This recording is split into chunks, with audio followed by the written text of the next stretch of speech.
好，我们各位莲友们，大家早上好，阿弥陀佛。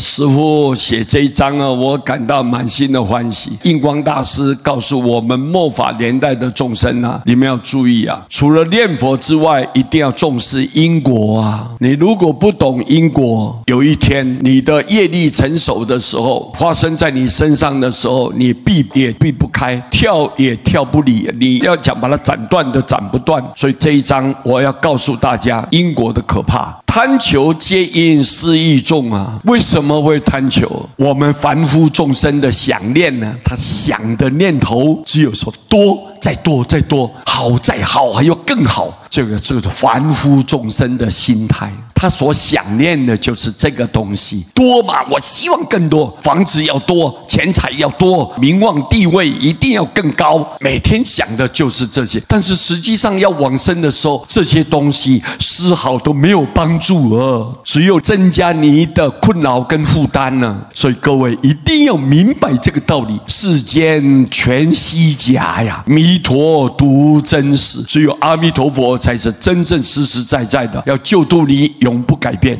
贪求这是什么来？失意重。你看一位君子，他所想念的就是道德。我们出家人所想念的，一定要救世，救这个世间的人。我们内心当中唯一的，就希望把众生摆在第一，心怀着众生，心里面只有众生，没有自己。我们修行的意义在这里。但是一般社会凡夫众生贪求，他一直拼命的在追求，都是因为私欲太重了，巧取豪夺，心放纵啊，想尽办法不择手段的要去争，要去抢，要去夺，心放纵，心呢就好像没有拘束，没有一个约束，没有自我要求，超过那个界限了，放纵自己，随心所欲，阴差随时在管控，阴间地府派人鬼差啊，随时在管控你啊，你所做的一点一滴，一丝一毫，他就在上面登记啊。你今天做好，你功德一件；你做的不对，做的有差错，他也马上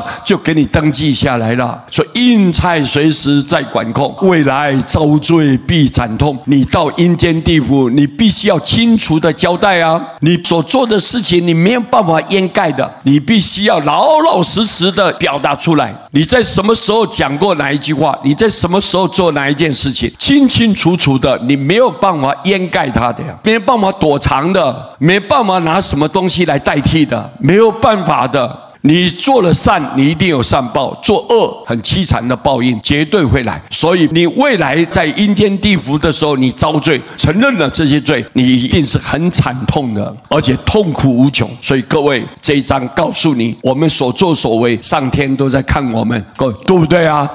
所以不要因为我们来伤害别人，造成别人不便啦，造成别人困扰啦，造成别人压力啦，造成别人内心的创伤啦。我们不可以做这些事情，我们只有带给大家快乐、幸福，生活非常的稳定。这个就是我们要来做的这一章因果观念。师父希望透过这样简单几句话来给各位大家介绍。阿弥陀佛。